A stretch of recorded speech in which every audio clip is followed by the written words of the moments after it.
Hey, I'm Sarah, and this is the Goddess in Training podcast. This isn't about being perfect or polished or having it all figured out.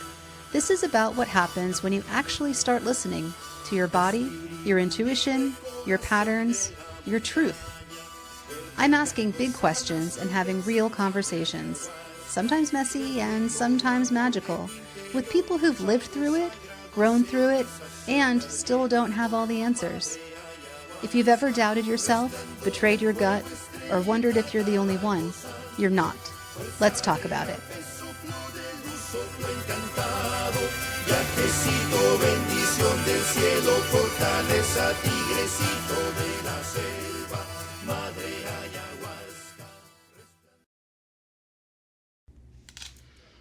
Welcome back to Goddess in Training, where we explore the quiet power of intuition and the bold, brave choices that come from listening within. I'm your host, Sarah, and today's episode is one that speaks right to the heart of what it means to live in alignment with your inner knowing. I'm joined by Rachel Milne, a holistic, intuitive health coach whose journey has been shaped by one powerful word: yes. Yes to the unknown. Yes to healing. Yes to being a contribution, not just to others, but to herself. In this episode, Rachel and I dive deep into the connection between intuition and boundaries, how they're not separate tools, but actually expressions of the same inner truth. We talk about what it means to set a boundary from love rather than fear, how to tell the difference, and why saying yes to yourself is a radical act of healing. Rachel shares her own story of rediscovering her intuitive gifts, her perspective on raising conscious children, and the energetic tools she uses to help others release emotional baggage and reclaim their inner space. From emotion code to energy medicine to the wisdom of simply taking a mindful breath, this conversation is filled with insights and invitations. So, take a breath, soften into the moment, and join us as we explore what it really means to follow your inner compass and set boundaries that make space for your light. Let's begin. All right. My big story of how did I get here? Yeah. Like, wow. I'd say, well, what is here? Well, just how would you describe your journey up until this point? Saying yes. It's my journey, saying yes. Like, yes, I don't understand it. Yes, I don't get it. I don't know where it's going. And just saying yes. Because I've tried both ways, which is saying no to a lot of different things that don't. In the beginning, it was like, well, I can't be this. My parents think this is successful. This is how I should do it.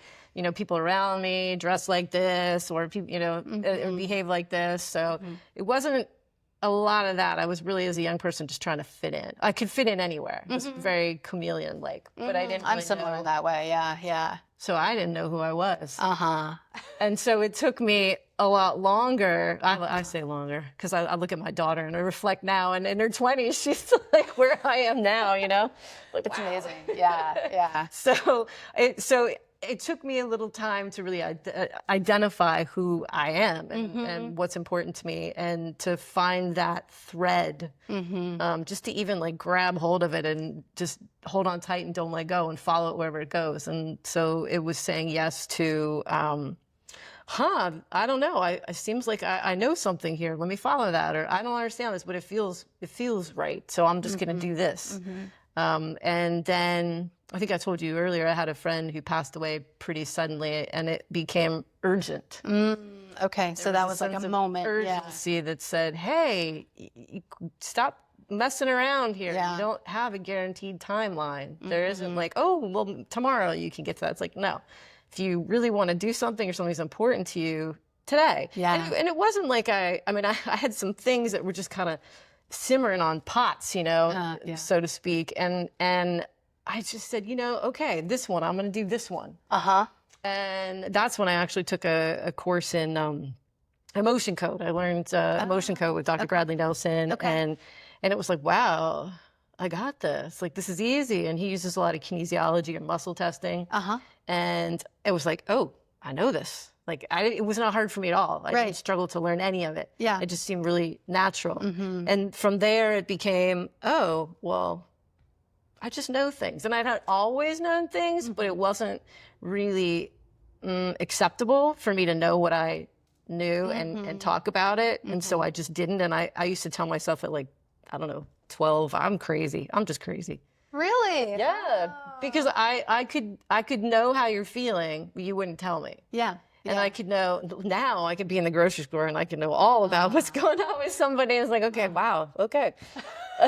Do I have a role? Do I have something to do here or not? What's the reason for knowing this? Yeah. So it's way more, I know so much more now than I did then. So, I mean, long story short. So I just kept saying yes to that. I was like, well, I don't know what this is. And then I would start working with people, I was training, and I just have people come in for, volunteer, and I'd work with them with emotion code tools. And then I started to get these messages, and I'd say, oh my gosh, this is nuts. Like, what? And eventually, again. Not phone messages, you mean like spirit messages? No, like spirit messages, like, oh, I'm hearing this for you. And I, again, with that whole saying yes, I thought, well, I can say no, but this is really uncomfortable. And I'm hearing this. So I should say I'm receiving this. So this isn't just for me. So I'm playing small. They're being cheated. And I am here to be a contribution. Like that is my sole life purpose, is to be a contribution in whatever way, shape, or form that looks like, including me. Yeah. Right. So whatever that is, I'm part of it. Like me, my needs, my requirements, my desires are all part of that contribution, not exclusive of. And I think that's where the boundary piece comes in too, because our culture is a lot about like, oh, do that, but don't bring yourself to that. It's at the exclusion of yourself, especially women. We're the caregivers, we're the put your children first, we're the, oh, your neighbor needs help. And those are all really beautiful, wonderful things. And men do that too. It's just, how do we bring more of ourselves to that too, so we're not excluding ourselves in that? Exactly.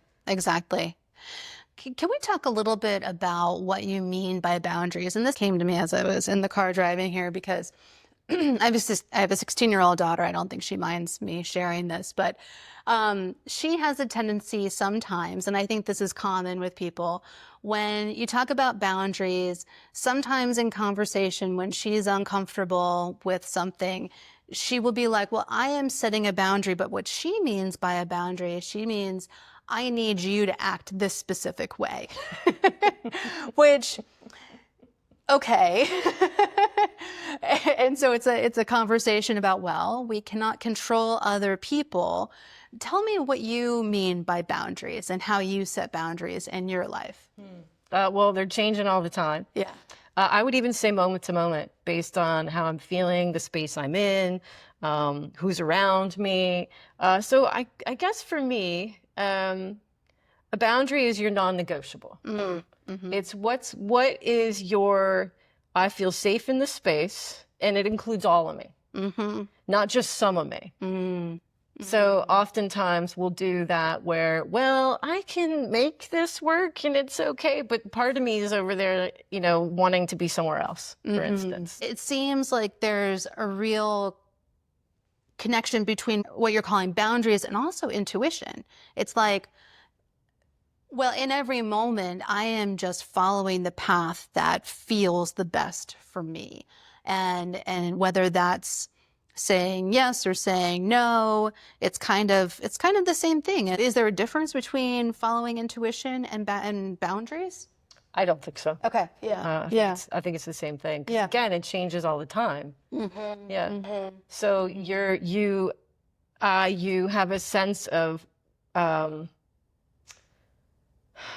things that line up. There's a sense of ease. There's Exactly. a sense of spaciousness. When something doesn't line up, there's like something just doesn't feel quite right. And that to me is where I look at boundary. Now, maybe I need to set a boundary for myself even, or someone else. I think boundaries, that word kind of gets a bad rap, actually.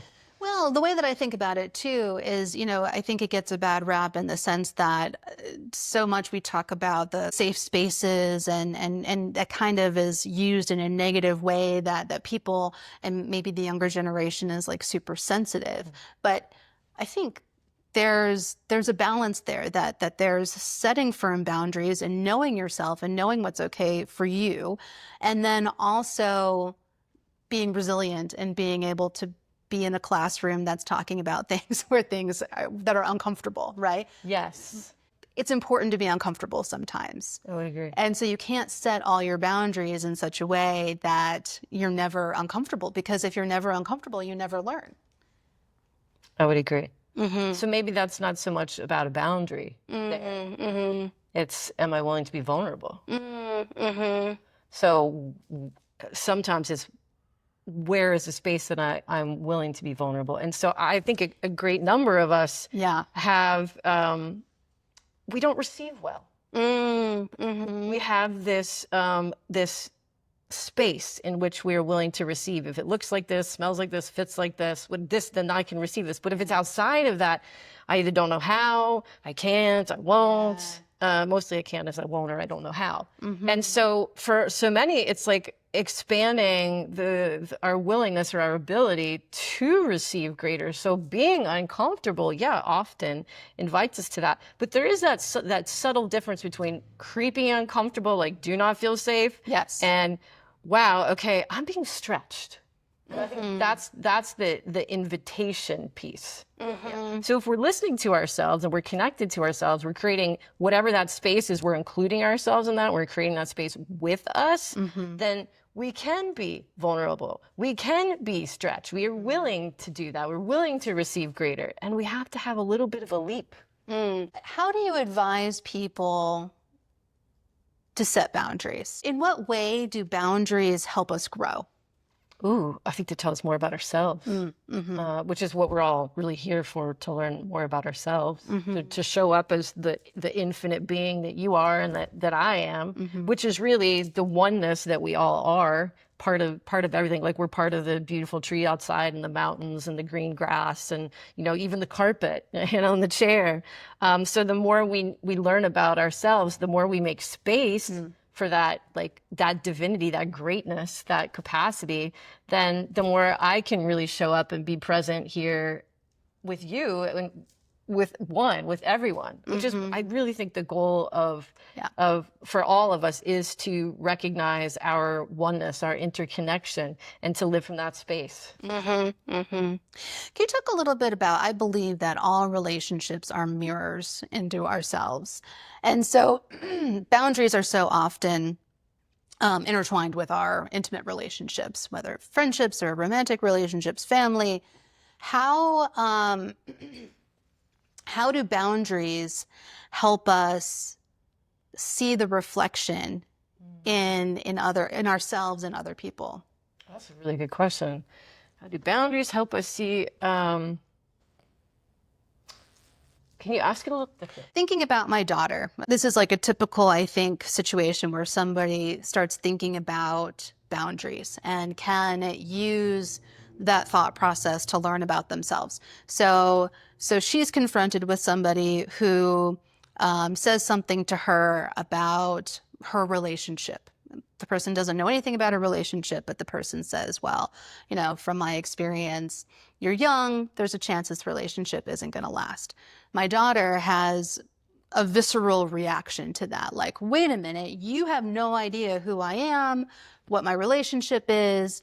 And so her first instinct is to be like, well, she feels uncomfortable. And then instead of thinking about, well, maybe there's both. Maybe she starts thinking a little bit. Maybe it opens up that door to expand her thinking about who she is.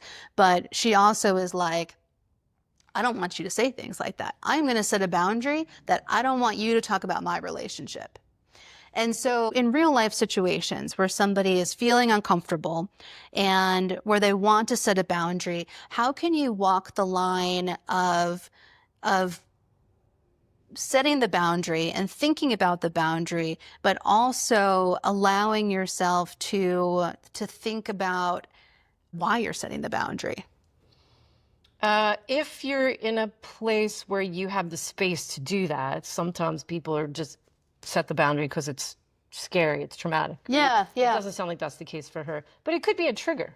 Right. It could be a tender spot, and then somebody goes there, and I'm not ready to look at that yet, possibly. Or I might look at that, but not with you. So you never really know what you're creating when you ask that. or when you say that. I think there's a difference between setting boundaries when they're triggered by fear and boundaries when they're triggered by intuition and a space where you're just like, I just need space here. So what's the difference? That's for you. Yeah.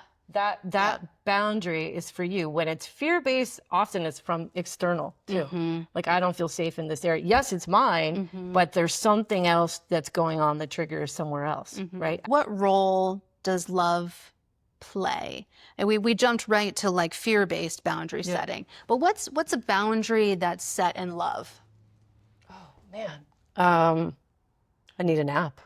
Look, you know, I'm gonna go take a nap. I'm not available for this right now. Or a boundary set in love. It could be, I've decided not to eat eggs, or I've decided not to eat meat because I'm concerned about the fossil fuels and climate change and, you know, global warming. It could be a boundary set in love. It could even be, I really love you, but this relationship doesn't create enough space for me. And so because I love you, I love me, I'm going to step back and look at that. Yeah. And so often in my life, when I have set those boundaries, it's not received well. What advice do you have for people when they do set those boundaries out of love for themselves and for the person that they're setting the boundary with? How can you deal with the negative response that might come from that? Well, I have to remember it's not my job to manage your emotions. I'm over here doing my work. Yeah. And I'm not asking you to do it. Yeah. But I'm also not going to do yours. Right. And so when we set that boundary out of love, then it comes right back here. Everything we do is right here. This is the reason I do everything, me. Like the reason I said yes, I really liked what you wrote, I enjoyed meeting you. But at the end of the day, everything comes back to, yeah, it felt good, this felt right. So this is something that I want to contribute to. This is something that would contribute to me too. This would contribute to greater. So I'm choosing it. But it's about me. I have a story. I have a movie. Do you? I have a movie. And you are in my movie. Oh. You are a character in my movie. Yeah. Did you know that? Yeah. Do you know what your part is? No. No, but I wrote your script. Well, I think this is where we were going with the mirror too, that everybody is playing a role in our movie. Yes. And we are manifesting our reality, and boundaries are an important role in creating that reality and writing those scripts. I think what happens is you move beyond boundary. I think when you slip more into intuition and that takes up more space and that becomes like the guiding force in your life, that boundaries they don't really need to be there because you're choosing based on an inner knowing and a connection that just feels light and there's a sense of ease and spaciousness about it and peace. And so it doesn't become like a boundary is like a wall or a barrier, and you don't need those things because you start to navigate and move through space and time very differently, and relationships with people and places very differently. And so we don't exist in the same way at that point about needing to create structure. It's almost like bumper cars or training wheels on a bike. Like I start off with boundaries because those are my training wheels. Exactly. Right? Exactly. And eventually I don't need the training wheels anymore. I'm just connected to myself, my inner knowing. I'm guided by my own compass, by how I feel, and that is valid enough. I don't need anybody else to determine where I go or what I do with that, or to validate how I feel. Period. End of story. That's it. Yeah, and going back to the story of my daughter, I think that, that's the difference. In her growing mind, she's setting a boundary, and where I would like to kind of push her to get to is, you don't need to have these hard and fast rules. You can flow through life by listening to your intuition. if you're constantly just in a flow where you're moving toward what feels good and moving away from what feels bad, which is difficult when you don't have as much agency when you're a 16-year-old and you have parents and you're not an adult, you don't have the agency to be able to flow exactly in that way because there are more rules placed upon you than we have as adults. But I think that's the goal, is to get to that place where you're listening to those little nudges to either go in this direction, say yes, or no, not today. Yeah, yeah. And we tend to make it a really big thing, like, my intuition I use for making decisions about, do I buy this car, or am I gonna go to this college? But really, it's everything. It's all the little things in between that. Like, Exactly.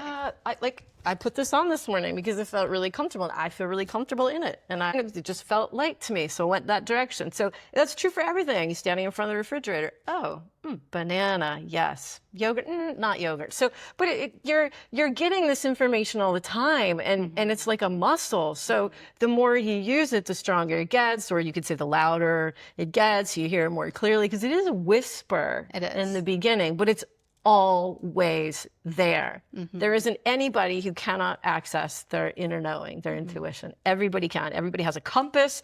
Everybody is connected to it and has access to it. It's just a matter of slowing down, getting quiet, and using it.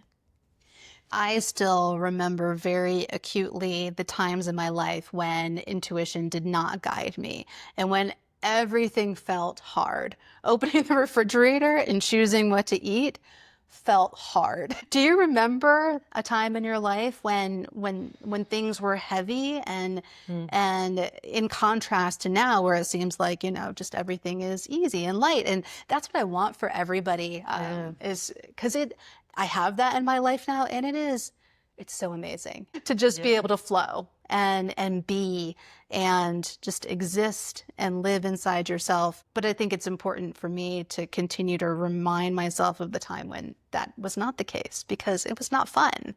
Yeah. Well, and so you were making your choices from a different place too. And that is like all very mind centered. We talk about polarity often. And so you can be head, heart, gut or body, and we're all up in our mind. We're making choices in our mind. So our mind has got like this data bank of, well, this is right. This is what happened in the past. This is what's going to happen if you do this. And so that's what we're listening to. Like, that's the voice of encouragement. It's not the voice of encouragement, right? But I could say, when we shift that down into the heart space, we're like, well, how do I feel? How do I feel about this? And when I'm checking in with that, or even in the body with like sensations and down here and with intuition, it's like, oh, well, that's a completely different space to be choosing from. So to me, that sense of heart and efforting, that's me pushing the rock up the hill, right? So that step back, okay. My first thing I like to say is like, okay, that's frustration for me. So where am I giving away my power? So, because when I feel frustrated, I'm giving my power away. And that is the opportunity for me to go, okay, somewhere in here, I have given away my power. So I don't even need to know where I've given it away. I get to pause and go, okay, well, what choice do I have? Right now, what choice do I have? And it might be to take a nap. Yeah. It might be, I could skip breakfast. And that's valid choice. Yeah. But my mind is going, no, you can't skip breakfast because, that's the most important meal. And, right, you got to put gas in your tank. And this is what I'm saying. Like, we got to drop down and go, choosing from a different place. So, yeah, when I'm struggling, I'm up in here. So what kinds of healing modalities have you used, and what do you lean toward today? Wow, what have I used? A good deal. Can I name them all? Chiropractic, acupuncture, craniosacral, sacral occipital, a lot of body work. Obviously, emotion code, body code, quantum matrix code, Reiki, things I probably haven't even thought of that I'm not mentioning. Different mats, PEMF, PMFs, red laser, red light therapy. That's good, right? That's a lot. That's a lot. Yeah, I'm a big nutrition supplementation. I started really with that on the health journey because I had some healing crisis, and I really have moved from the biomechanical, even supplementation and nutrition is biomechanical. It's like the mechanical action in the body. Now I'm really into the bioenergetics. I'm into the biofield. So those are things like sound healing, vibration therapy, even PEMFs, pulse electromagnetic fields. They work with in the electromagnetic field because we're electromagnetic beings. Body code, emotion code, quantum matrix code, that's all stuff that's working in the energetic fields, because that to me is the medicine of the future. We really are moving away from this mechanical model into vibration. Everything is vibration. Like looking out, like we're talking about looking out the window at the mountains and the trees out there, like that's a vibration. You're looking at frequency and vibration, and it just happens to be moving in a particular way that for us, it looks like a mountain. But it could be, we could separate those molecules. We could. Yeah. We were infants and explaining all this scientifically, but cultures for, millennia have used this medicine, for healing. Yeah. When I think about animals, science is showing that birds and dogs, like they're not seeing what we see. And so we are just so stuck in our egos that, well, this is it. Like we're right. No, what we know is so tiny compared to what we don't know. And the more that I lean into that, the more joy I find in the life, because it's like, and it just helps me not take life seriously, because it's really not. We put so much emotion into things that really don't matter. Speaking to that and bringing that back to boundaries, my mother taught me this most phenomenal lesson, and she just said, both things can be true, Rachel. Yeah. So when you're in a position where one person is choosing one thing and you're saying, well, no, this is my boundary, I'm choosing something else. It's like, well, that could be true for you. That could be very true for you. I'm listening to what's true for me. So you don't have to be wrong. I don't have to be right. And I don't have to be right. And you don't have to be wrong. We could just not agree. And that's okay. I'm laughing because this happened yesterday with my kids. My son is 19 and my daughter is 16. And the two of them were given to each other to work out emotional issues that they have. And I've gotten to this place where I just kind of laugh at them because I see the cycle happen over and over and over again. And I'm somewhat responsible. I had, a terrible marriage with their father, and they experienced a whole lot of shit when they were really little. But they had a situation where there was a misunderstanding and not great communication. And they both just really, really needed me to say that the other one was wrong and to say that they were right. And I wouldn't. My son in particular, who's studying psychology now and is trying to use what he's learning in his psychology classes, which is great. I'm very grateful that he's on this path. But he's like, well, she was clearly rude to me.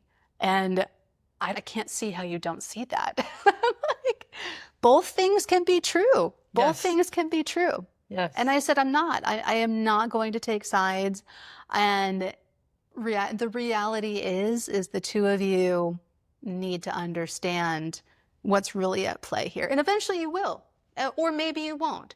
And if you don't, these same patterns are going to show up in lots of other places in your lives. So it would be really great for the two of you to move past these things with each other right now when you're young. You'll have a lifetime. Yeah.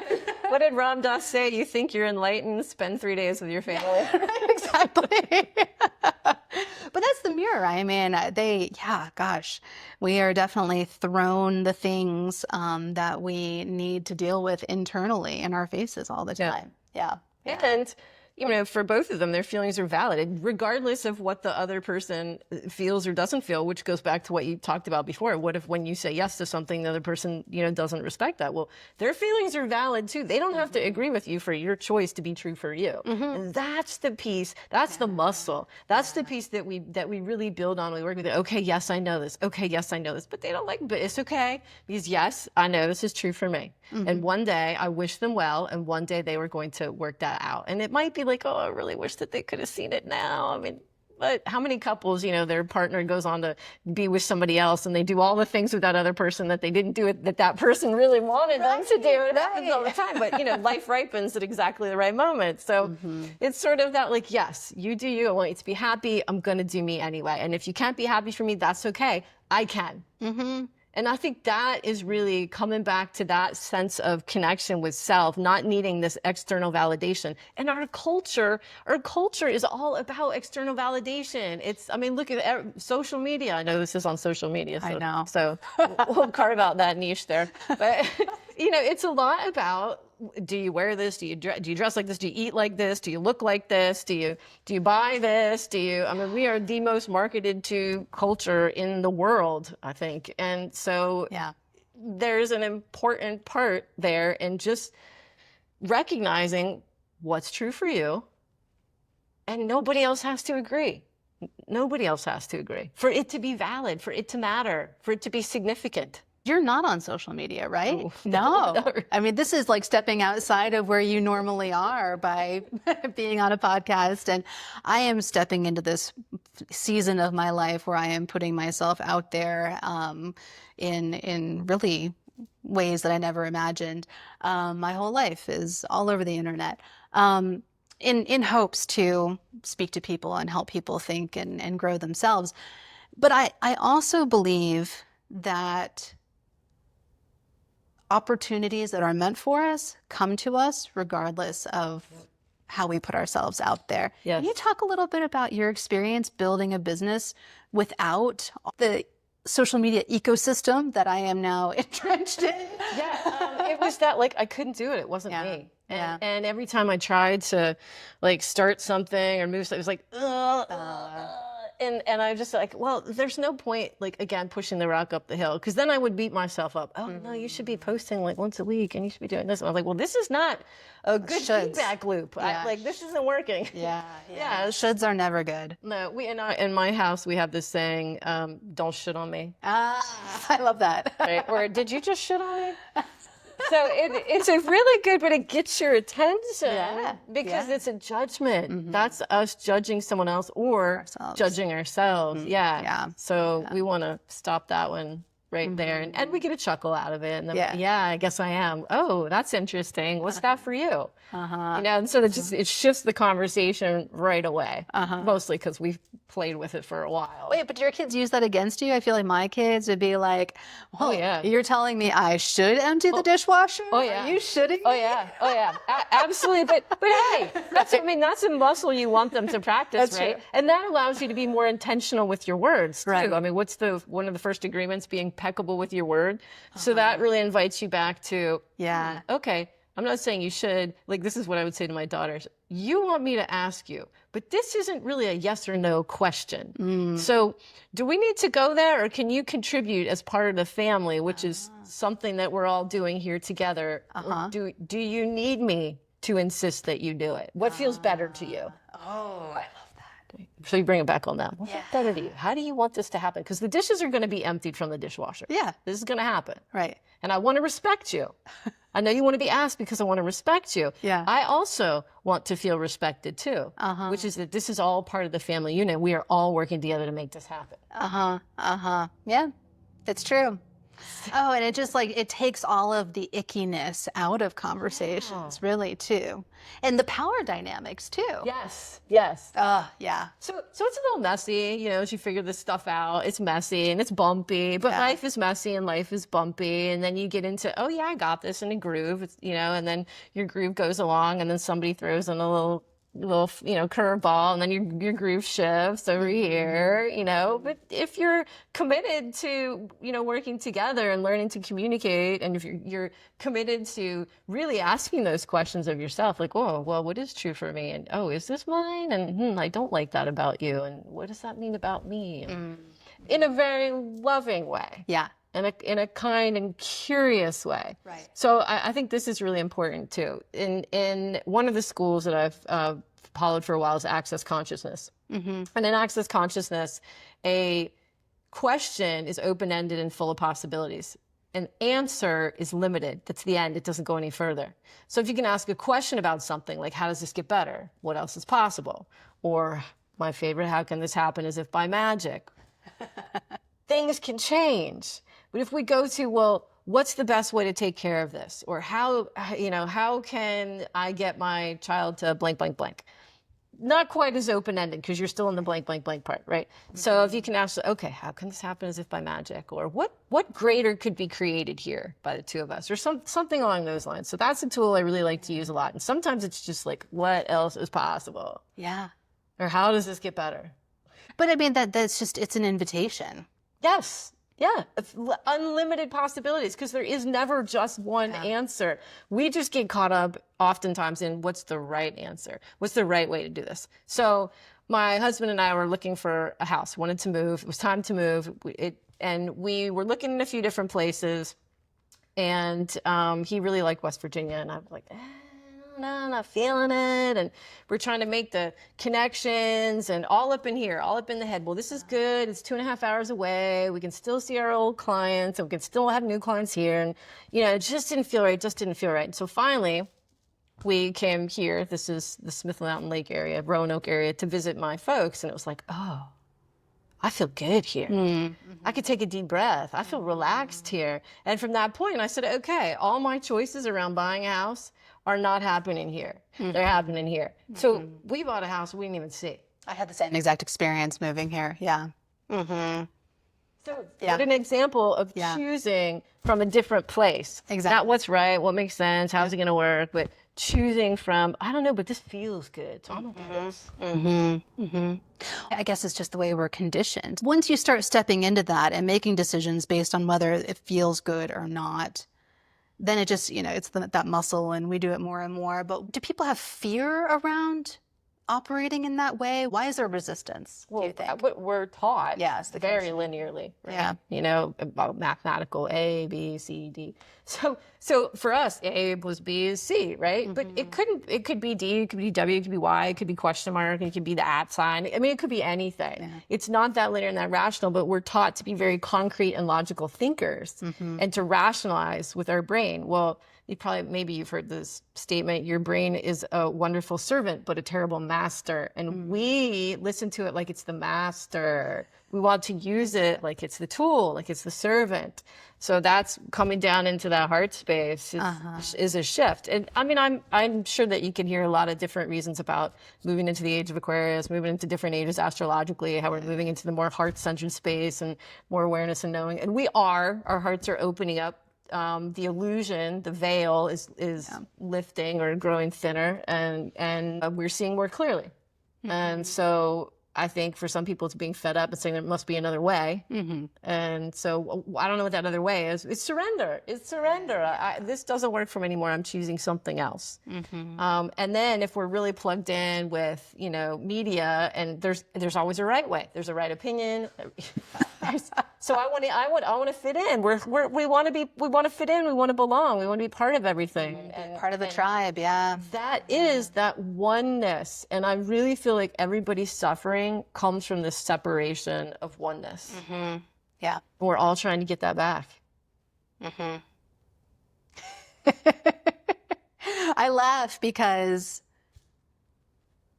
it's just there. It is. And people need to awaken to that being more the reality than all of this separation, and that people are manipulating us with all of the things that separate us. We really are not separate at all. No, we are not. Mm-mm. Yeah. And even, you know, early days of the COVID pandemic, you know, you could see it in the air quality improved. Yeah. You know, some people were taking deeper breaths because of that. You know, things moved around the planet differently. We're feeling that ripple effect and all that. And I really thought at that point we might have a better awareness and really move into shifting things. Yeah. But there's still some really entrenched, I call it like extinction behavior that has to come out before we're going to make that big ultimate shift. And I'll be around for it. And sometimes I say, I don't know if I want to come back again, but I have a feeling that, like, I feel very much like a bodhisattva. Like, so I'm here until we get this, however long that takes. I'm here in a gentle, kind way. Please. Yeah. It could be a tree or something. Oh, gosh, to be a tree. Oh, yeah. I don't know. I was talking about Costa Rica and these ceiba trees that live for hundreds and hundreds and hundreds of years, and they just have such a strong, calm energy, and people use them. They're so tall, and they kind of tend to not have other trees around them, and so people use them to give directions because they're just so magnificent. I think I would like to be a ceiba tree. I can take a deep breath just feeling into that. So there's one way to connect with self. It's just focus on your breath. Coming back to that sense of intuition, that awareness, that inner compass. It's like, hey, just pause for a moment and breathe mindfully, or go out into nature, look at a tree, take a walk.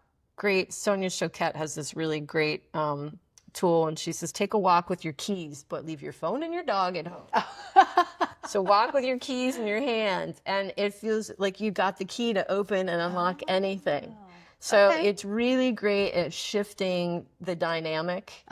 The other thing, you wrote this in a question that's coming up for me now, is journal. And you don't need to have a question or a topic. You can just free form. You want to know what's going on in your life, write about it, and then wait maybe 3 days, go back and read it. Wow, you know a lot more about what's going on than you think you do. You know, everything that is like leading what you're doing is right there, right in front of you. I was just going to say, it almost came out of my mouth saying, well, I'm not a journaler. I've never journaled. But then I realized, like, oh, wait, I now have this Substack where I'm writing my entire life out. And it has been so instrumental because I feel like it just kind of comes out of me in this really organic way. And then when I read it back, I'll then go back and record the audio version of it. And so I'm revisiting it at different times in different ways. And then I'll go back to pieces, how they connect to a podcast episode that I do. And it collapses time in a way that the lessons that I thought were in the past get brought into the now, and then will get brought into the future, and it all just becomes one in the here and now. And I kind of wish I had kept a journal throughout my life. I mean, I'm going back and doing it now, I suppose, but are you a regular journaler? Yeah, my journaling has changed. So I used to just write. Now I write questions. What I'd like to know more about. And then I just sit and listen to it, and then I'll fill in, like, and it's amazing. I'll go back later and go, wow, man, that was like really profound. And I'll forget about it. So I'll go back and I'll read it like, oh yeah, I'm going to do that. So it's more guided for me. But you know, I started years ago. I had this gentleman, he was a minister, and I cannot remember, Christian Science or something. I just happened to cross paths with him. He was a crane operator, and I just happened to cross paths with him in a marina where I lived. This was my life. Yeah. And he said to me, you know, you could do this exercise where you have a sheet of paper, you draw a line down the middle. On the left, you put your name, and on the right, you put doormat. And then you have a conversation with the doormat. And, you know, so it started out as you can kind of imagine, like, hi, I'm Rachel. Hi, I'm a doormat. You know, Rachel says, I'm talking to a doormat. And the doormat says, yes. You know, so it kind of like starts out that way, like, this is really silly. Yeah, it is. And then eventually gets into, yeah, I kind of do feel like a doormat sometimes. And then it goes back and forth, and the doormat's like, well, I don't mind being a doormat. Everybody stands all over me. They walk all over me. I don't mind it. I like it. And then Rachel's like, yeah, I don't. Like, where am I in all that? You know, so it's just a really great tool sometimes if you feel like you can't say no in your life, and you're wondering, like, where do I start with making choices? I would say choices for myself that include me. So boundaries for me are about making choices that include me. So if I'm not making choices that include me, then I feel like I need a boundary. So having a conversation with you and the doormat is a really great way to see what pattern you have, what you think about that, where you're making your choices right. And then you could fill in doormat with like so many other kind of benign objects and have a different kind of conversation. Absolutely. Yeah. You could pick something else. He picked doormat because I was saying yes to everything, not to me. Uh-huh. Let's talk a little bit more about that because I am also a former, I would like to say former people pleaser. And so boundaries were really uncomfortable because I didn't want any kind of conflict. And, I was the child who kind of took care of things in my house, the typical stereotypical story about how we become people pleasers. But what kind of advice do you give to somebody who's in that people pleasing space and is really reluctant to create boundaries? That would be a good exercise, the doormat exercise. Yeah. Starting with that. And I think saying too, where's there room for you in your life right now? Where are you showing up right now for you? And that's a good written exercise to do. And oftentimes it's like, well, I listen to music I like in the car. I mean, it starts like really I've been small. there. Yeah. And then and so if I'm working directly with someone, it becomes a conversation like, well, is that enough for you? Is that enough space for you? And usually it's like, well, no, I would like to be able to say this, and this. Okay. Well, are you willing to choose that? And so this is where I use different tools. I use another access consciousness tool. I use something called access bars, which actually facilitates your ability to receive more. Because a lot of people, when we're in people pleasing, we can't receive for ourselves. We can receive only like this much. And if it fits into that bandwidth, it's okay. But if it's outside of that, and that's a little bit more than I think I should have, or you have to have less, then I can't receive it. So I have to expand that, hopefully blow the doors off of it. But right. For if you're working with me, we're gonna expand that. We're gonna clear away all the thoughts and the feelings and considerations you have that are obstacles to that. And that way, whatever scenario you find yourself in, it's like you can choose greater. Oh, I can show up here. There can be more for me here. Is that helpful? And so when you're working with people, I have found in my own healing journey that like talk and logic isn't enough, that I need to feel things in my cells in order to really elevate, get to the next level. How do you help people integrate these things that oh, of course, I know I should make more space for myself. But how do you get people to feel that and actually do it and practice it? Yeah, it's like defragmenting your computer. So we're all carrying around all these ideas and thoughts that aren't ours. We're all one, right? I'm absorbing all this other information that isn't always mine, right? And so if I can relieve you of that, either through emotion code work, relieving the emotions get trapped in your body that are heavy, that keep you stuck, that keep us repeating patterns. Like we talked about ancestral DNA that emotional DNA that we carry that creates our patterns too. And so relieving that through emotion code work, basically what we're doing is we're lightening your burden, the baggage that you carry around. The body feels that. Because it is energetically heavy. It's like walking around with a 100-pound backpack full of rocks. Yeah. But you don't know it until it's not there. Right. So what I find happens is we create this sense of space. So when you walk out the door, it's like, wow, it might be, I don't know what just happened, but I feel great. And there's so much more space. So when there's more space, I can choose differently. I'm not limited by that narrow band in which I can receive or where everything has to exist. That's such an interesting way of putting it. Yeah, I guess it's all that like defragging that we fill ourselves with all this stuff that's unnecessary. And that's where like I kind of laugh at life. We put energy into so many things that really don't matter, and then it leaves no space for ourselves. And we need to get back to a place where we're really remembering who we are, because it's there. It's there. Yeah. It's there. Yeah, it's like your song. That song is there. It's just a lot of static around it. Yeah. So really reconnecting to that and then navigating from that as your inner compass. Yeah. And it's totally doable. And it's just one choice at a time.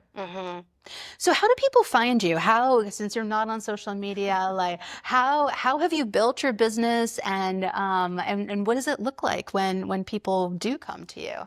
Yeah, word of mouth is mostly how I built it. I have some brochures that I put up in different places. I partner with different practitioners. So I might work in a space that has massage and estheticians and rolfers. And so we support each other in that way.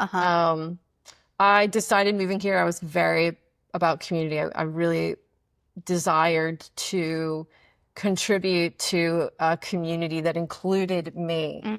And so this space here that you find yourself in, I teach yoga here on Tuesdays, 2 classes.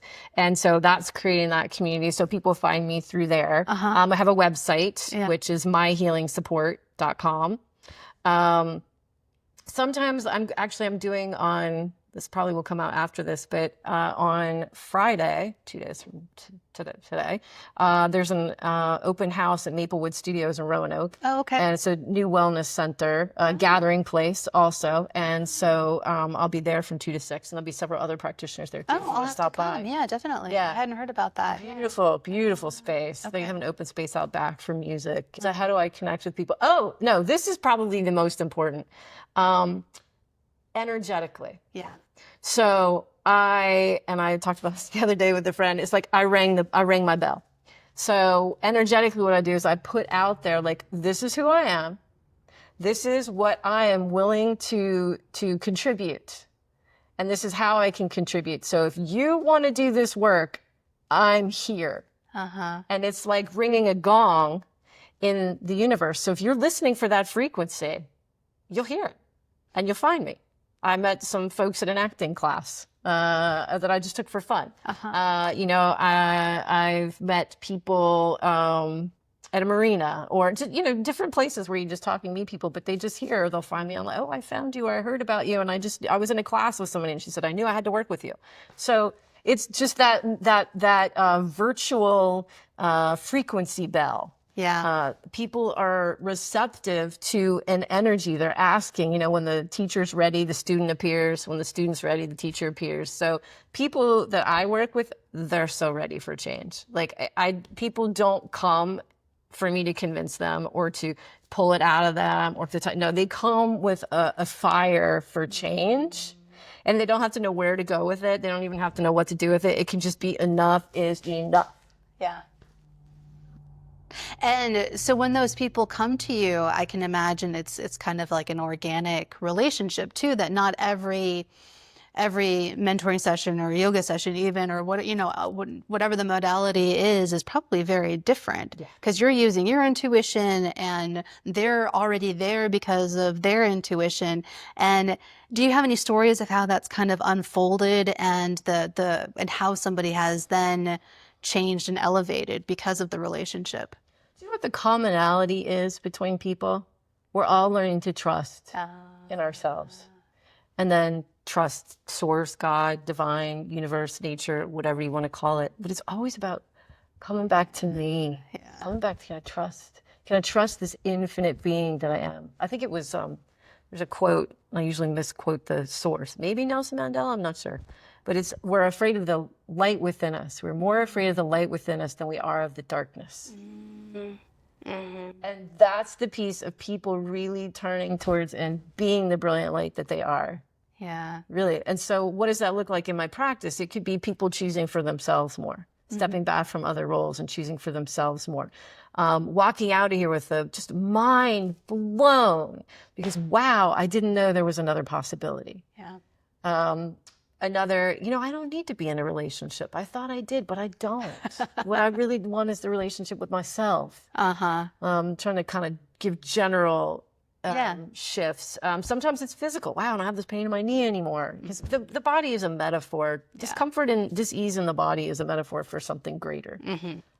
So like a pain in the neck is, what in your life is a pain in your neck? What's going on? Where are you not, or is it where am I not speaking my truth? Myself or to other people. So change. Some people would just say, I just feel lighter. I don't have this baggage that I'm carrying around. And so because of that, you can make different choices.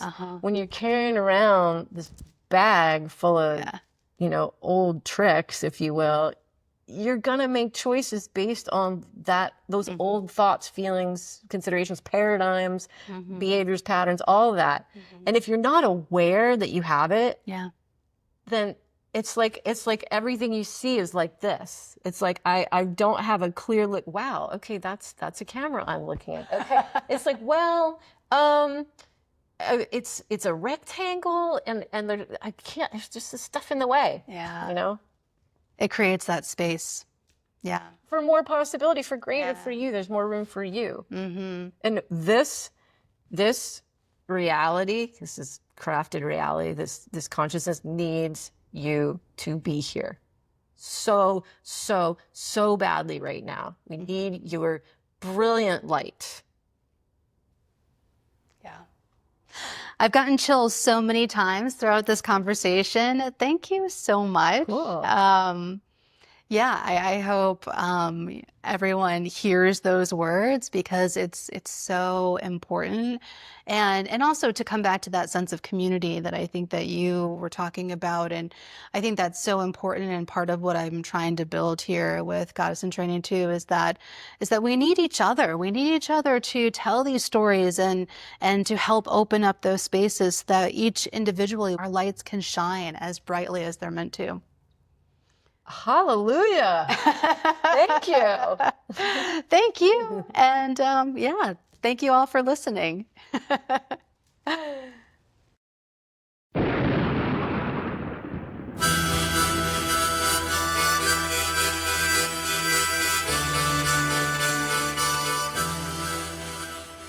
Thank you for tuning in to Goddess in Training. I hope something in this episode stirred your knowing or softened your heart. If it spoke to you, share it with someone who needs it, or leave a review or comment to help others find us. If you're watching on YouTube, please like this video and subscribe to the channel. If you want to hear more conversations like this, please consider supporting Goddess in Training on Patreon.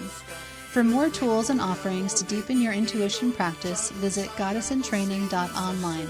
You can also join the Scroll of Seshat on Substack for twice-weekly stories of how I followed my intuition. The music for Goddess in Training is Madre Ayahuasca by Arkawa, and you can find more of his music in the link to his website in the show notes. Remember, your intuition is not a mystery, it's a memory. Keep listening. Madre Ayahuasca, resplandor del fuego, estrellita, tabaco santo, fuerza de rapel, soplo de luz, soplo encantado, viajecito, bendición del cielo, fortaleza, tigrecito de nacer.